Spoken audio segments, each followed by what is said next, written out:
Selamat berjumpa lagi di channel YouTube kami, channel Narasi Cerdik, channel yang mengupas tuntas tentang ilmu demokrasi yang menyasar kalangan menengah ke bawah agar memahami apa arti itu demokrasi, kemana arah itu demokrasi, demi demokrasi Indonesia yang lebih baik dan bermartabat.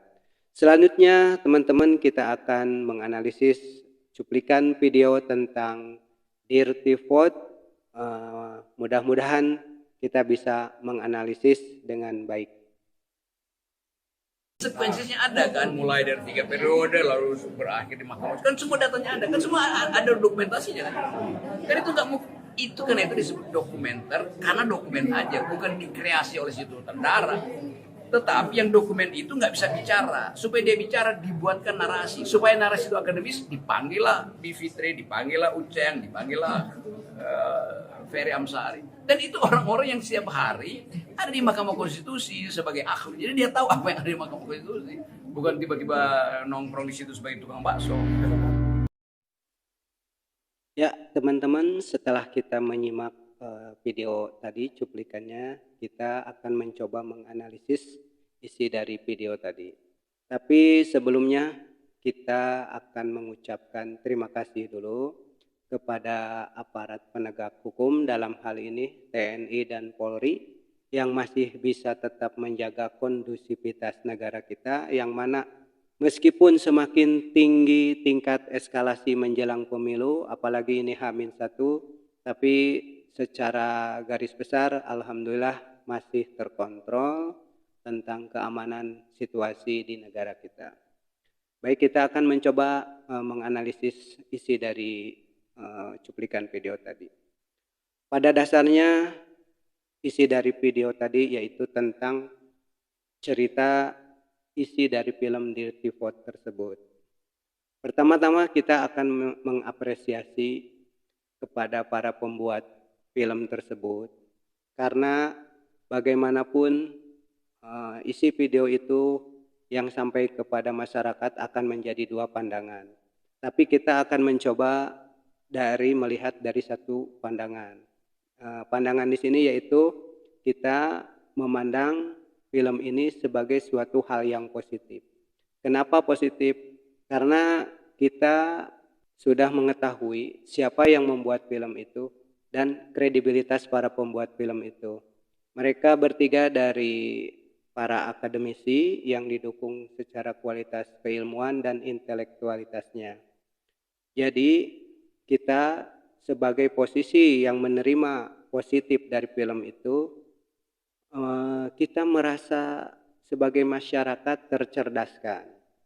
Kita tidak bisa munafik, kita tercerdaskan. Karena bagaimana tidak, dalam hal ini tugas pemerintah melalui KPU dan Bawaslu yang harusnya ikut mencerdaskan para pemilih memang kurang dalam hal ini sebagai langkah edukasinya kepada masyarakat. Tapi kita sebagai masyarakat haus akan pendidikan itu, haus akan edukasi itu, khususnya edukasi tentang demokrasi di negara kita.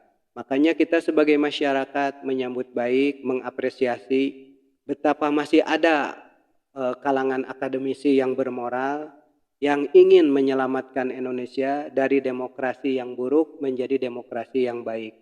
Maka dengan demikian kita bisa menyimak, mempelajari, dan kita bisa mengambil sisi positifnya apa yang disampaikan oleh para akademisi tersebut.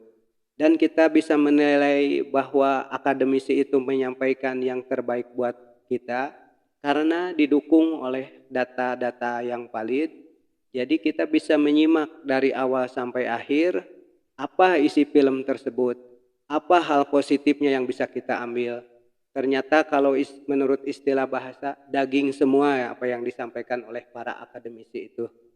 Jadi dengan data-data yang valid tentang kejadian di daerah mana, apa penyebabnya, dan itu sudah berbentuk dokumen. Jadi kita bisa menjadikan itu sebagai sebuah sejarah bagi anak cucu kita ke depan, agar anak cucu kita ke depan juga ikut tercerdaskan tentang sejarah demokrasi di negara kita.